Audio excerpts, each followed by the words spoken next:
il y a plusieurs véhicules, plusieurs outils qui existent, là, on voit là, les REER, les SELI et plein d'autres. Est-ce qu'il y en a qu'on devrait privilégier en fonction de certaines de situations dans lesquelles on est? C'est sûr que ça dépend des circonstances personnelles, ça dépend des gens, mais je pense que les épargnants, les investisseurs devraient maximiser au maximum, c'est-à-dire maximiser tous ces outils-là, si possible. C'est sûr que le REER a ses avantages, en commençant par la déduction fiscale. Le CELI est très intéressant aussi. Et je pense qu'il y a tout à gagner à justement utiliser les deux si on peut, là. Mais est-ce qu'il y en a un qu'on devrait utiliser avant l'autre? Est-ce qu'on devrait contribuer au REER au maximum et après au SELI? Ça dépend du revenu de l'individu. Si vous avez un revenu avant la retraite qui a un taux d'imposition, en fait, ça rapporte avec le taux d'imposition. Si le taux d'imposition est supérieur actuellement qu'au moment de la retraite, vous devez privilégier le REER.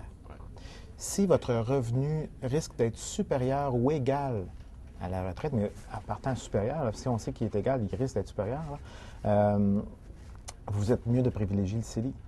Parce qu'en privilégiant le REER, on risque d'avoir une perte fiscale. Alors, le REER, c'est un système de report d'impôt. Okay? Donc, on renonce à une partie de notre revenu actuellement et l'impôt qui vient avec pour l'avoir un peu plus tard avec l'impôt qu'on va avoir à ce moment-là. Donc, si on a une imposition à 44 maintenant et qu'on en aura une à 35 dans 10 ans, on a déjà là une économie fiscale sans égard au rendement du portefeuille. Mais si c'est le contraire, si on a 35 d'imposition maintenant et qu'à cause de la rente du gouvernement, de la rente de l'employeur, du montant des REER qu'on doit retirer à cause qu'on est rendu à l'âge prescrit par le gouvernement, on a une imposition qui est supérieure à 35 qui était le taux initial, on a une perte fiscale. À ce moment-là, ce n'est pas le REER qu'il faut privilégier, c'est le CELI. Mais est-ce qu'on le sait, ça? Moi, j'ai un problème avec ça, c'est que dans 20 ans, par exemple, j'ai aucune idée ça va être quoi mon taux. On peut faire des hypothèses, mais qu'est-ce qui dit que les taux ne monteront pas à 50, 60 Qu'est-ce qui dit que les taux ne baisseront pas? C'est difficile à prédire. Les règles fiscales peuvent changer aussi. En cours de route, le gouvernement peut changer ça. Là. Tout peut changer. Tout à fait. Surtout, plus on voit à long terme, plus les risques sont grands que les taux soient différents de ce qu'on pense aujourd'hui. Selon les informations actuelles, les personnes qui gagnent un plus faible revenu en ce moment devraient favoriser le CELI. Techniquement, c'est le cas. Pourrais-tu redire, les personnes qui ont un plus faible revenu? Devraient favoriser le CELI. Ça va dans le même sens qu'Éric disait tout à l'heure, c'est le jeu d'imposition. Par contre, ce que M. Mounier dit est tout à fait vrai, c'est que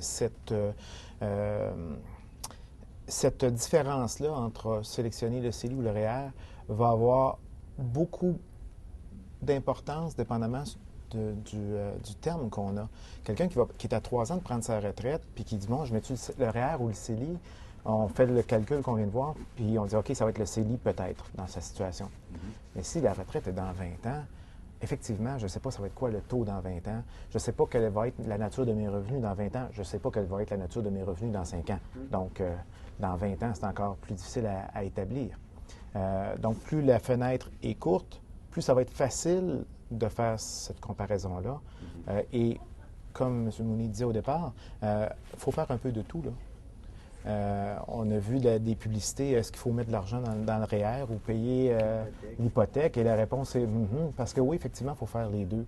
Il ne faut pas tout payer l'hypothèque maintenant puis dire j'accumulerai le REER plus tard. C'est une erreur. Il ne faut pas se concentrer sur un seul véhicule ou une seule forme d'épargne au détriment des autres. Ça va être une erreur. Mais ça dépend, en fait, de l'hypothèque aussi. C'est quoi le taux de l'hypothèque? Ça dépend du taux qu'on peut avoir aussi dans les placements aujourd'hui. Il y a plusieurs facteurs à regarder.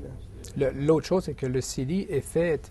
La nature du CELI, c'est plus pour du capital que j'appelle, moi, pour les urgences, pour l'épargne. Ça devrait...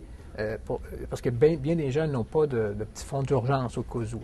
Alors, c'est sûr que quand vous avez tout votre argent dans votre REER et vous arrive un pépin ou vous perdez votre emploi, c'est très coûteux de retirer de l'argent du REER.